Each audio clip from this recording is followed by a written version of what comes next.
untuk merahmati semua ciptaannya. Maka baik kita yang telah beriman dan kita bersyukur atas keimanan, nikmat keimanan itu, ataupun yang belum, semoga diberi hidayah untuk menuju keimanan. Amin. Semuanya tidak terlepas dari kerahmatannya Allah.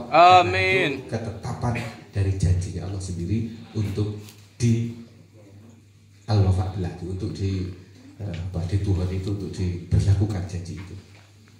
Maka Allah menegaskan bahwa Arsy, di mana Arsy itu adalah kantor pusat pengelolaan alam semesta, dikelola oleh asmanya yaitu Ar-Rahman. Ar-Rahman 'alal 'arsy istawa. Maka kita pun kalau mau belajar ilmu hakikat, memulainya harus dari konsep pemahaman tentang dasar cinta kerahmatan ini sebagai pondasi atau alasan Allah menciptakan alam semesta.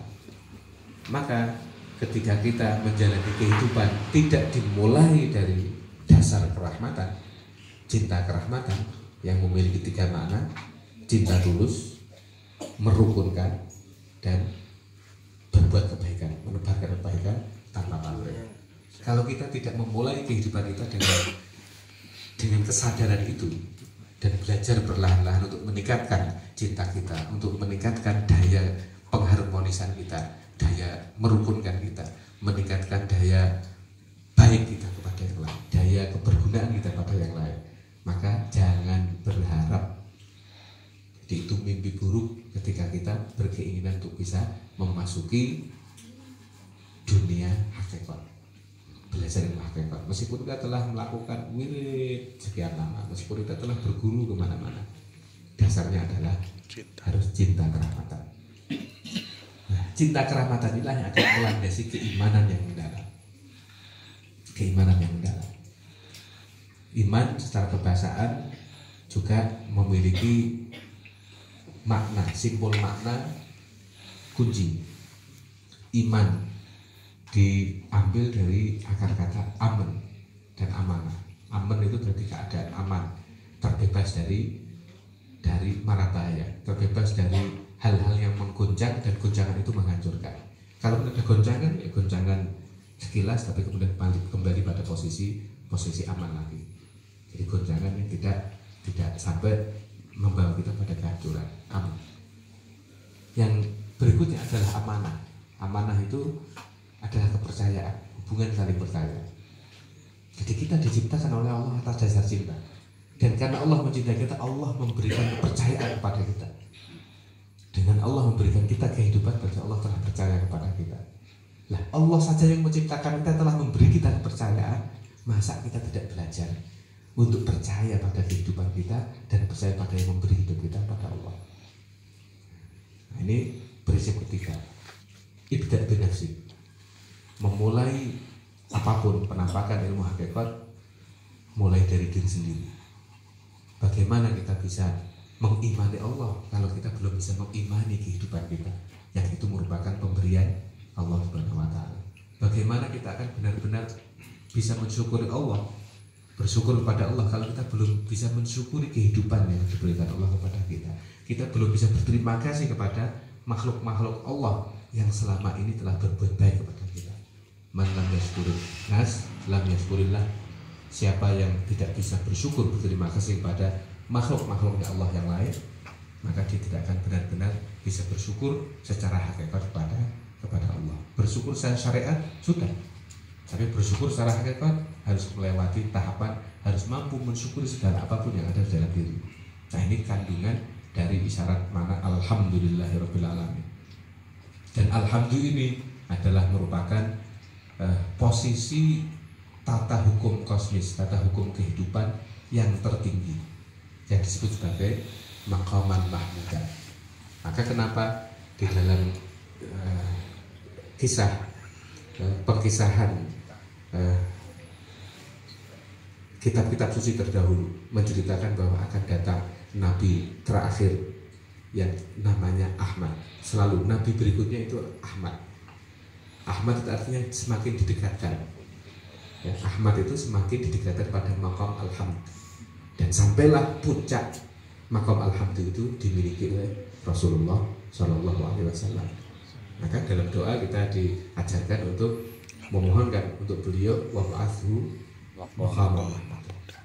Artinya Muhammad itu adalah orang kekasih Allah yang terpuji dan telah diposisikan di maqam alhamd.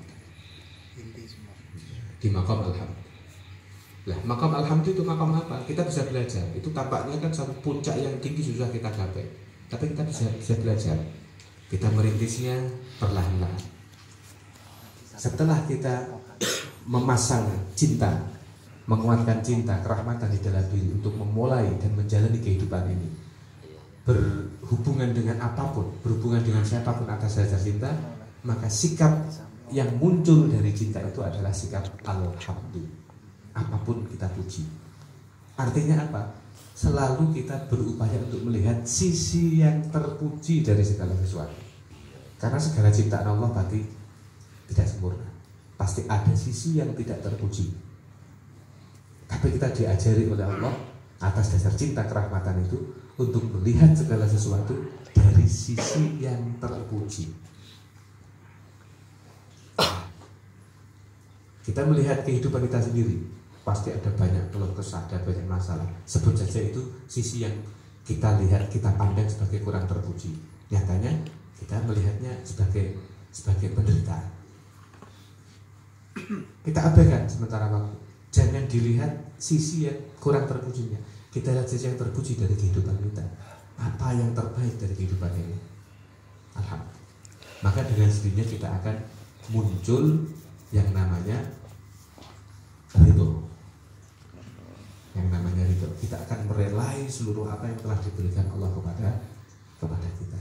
Ketika pandangan melihat yang terpuji dari segala sesuatu ini telah kuat di dalam diri kita, sehingga kita memperlakukan apapun dengan ridho, maka dengan sendirinya perbuatan kita adalah perbuatan syukur, karena kita merelai dan karena itu berterima kasih penuh pada Allah.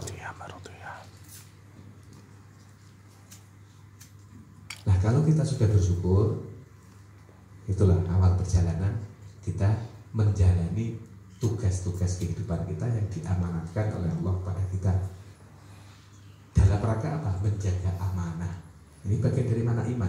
Karena iman adalah upaya untuk menegakkan amanah. Salah satu maknanya, kita telah dipercaya sedemikian oleh Allah atas dasar cinta kerahmatannya, dan kita juga telah diberi banyak hal yang terpuji di dalam diri kita, karena setiap manusia diciptakan dalam fitrah keterpujian.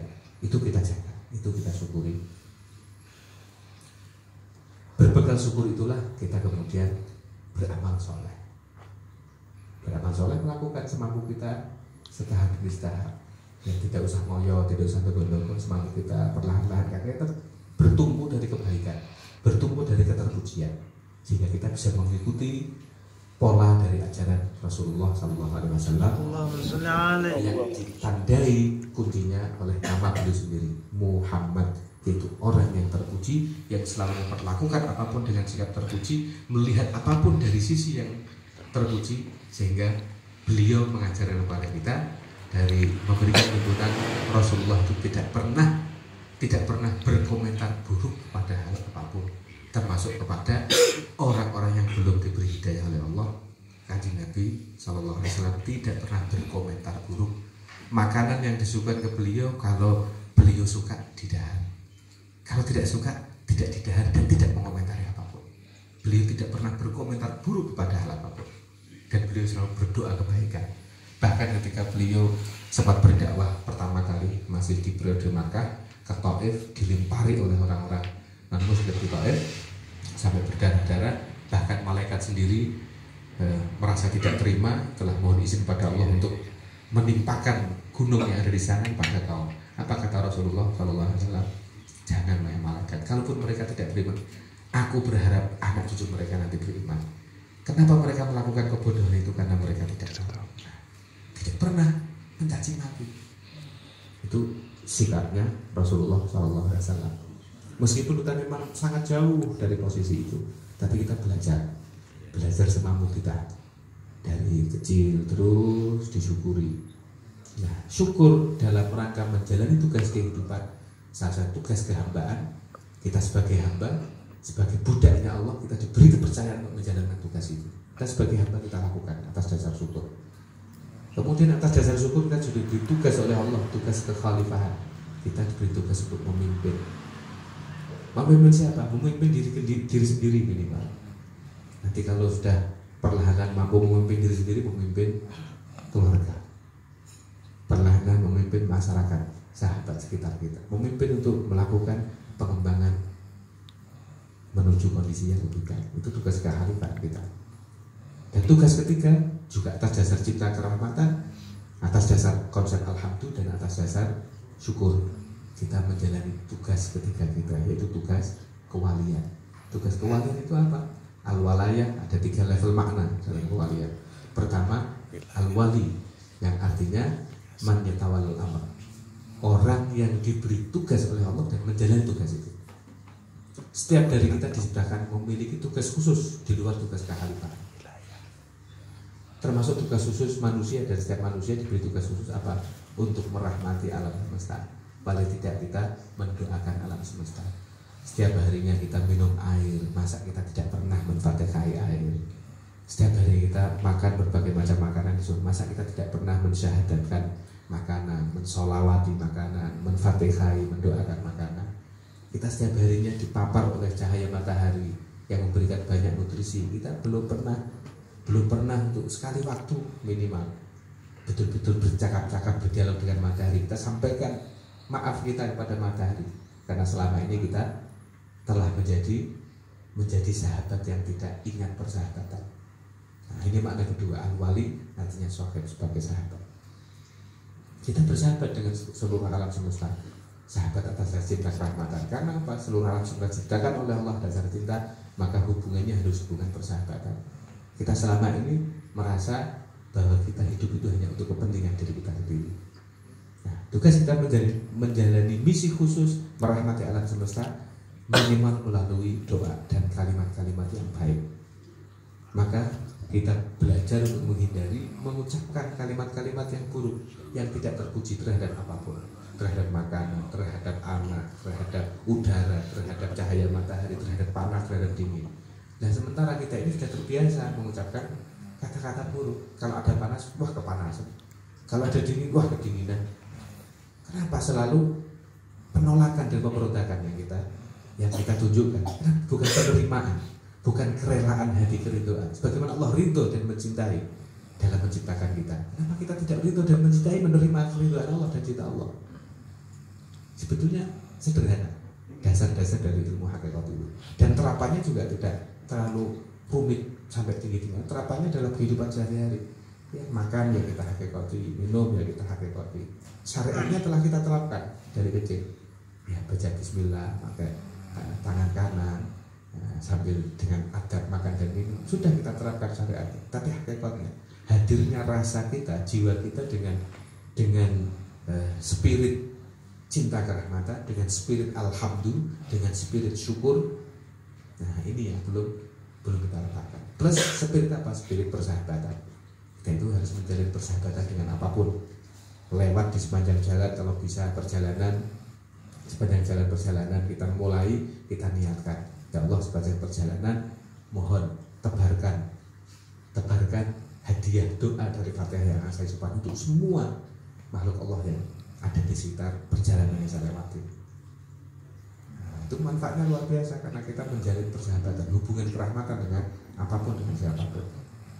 Nah, ini yang kemudian diterjemahkan dalam sebuah tradisi oleh ulama-ulama leluhur kita dengan selamatan, tahlilan, sedikit hadruan. Itu maknanya di situ. Kita melakukan tugas ketiga kita sebagai walinya Allah. Artinya apa? Pemegang mandat kerahmatan yang harus kita sebarluaskan ke alam semesta, minimal melalui doa. Nah, makna wali yang berikutnya adalah sohib, sebagai sahabat, mempererat tali persahabatan antara kita dengan makhluk-makhluk Allah yang lain. Yang ketiga, walin hamim, artinya sebagai apa? Kekasih, sebagai khalil, kekasih. Maka dengan tahapan-tahapan itu kita berdasarkan janjinya Allah, kita diciptakan atas dasar cinta, dan kita akan berakhir kembali ke Allah menjadi kekasihnya Allah Subhanahu wa Ta'ala. Nah, itu yang semua kita harapkan, karena kalau kita hanya sebatas mengharapkan surga, Kalau kita sebatas mengharapkan surga saja, itu makomnya Mas makom derajat. Ada anugerah yang lebih tinggi dari surga, yaitu ziyadah, kedekatan kepada Allah sebagai kekasihnya. Nah itu yang perlu kita ikut sertakan dalam setiap amal perbuatan kita. Tentu kita belajar dari yang terkecil, belajar dari semampu kita, bertahap. Nanti lama-lama tidak terasa, karena syukur itu pasti akan membuahkan pengembangan. Syukur pasti akan membuahkan pengembangan, dan syukur pasti akan menghadirkan kenikmatan-kenikmatan baru yang bahkan sebelumnya tak pernah kita pikirkan. Oke, kalau kita ya cekap semangat sharing menindaklanjuti tadi bahasan yang telah dibuka oleh Gus Muhsin. Allah Ta'ala a'lam bishawab. Wassallallahu ala sayyidina Muhammadin wa ala alihi wa sahbihi wa baraka wa sallam ala sayyidina katsira wa akhiru da'wana alhamdulillahi rabbil alamin. Subhanakallahumma wa bihamdika la ilaha illa anta inna nastaghfiruka wa natubu ilaik. Assalamualaikum warahmatullahi wabarakatuh. Waalaikumsalam warahmatullahi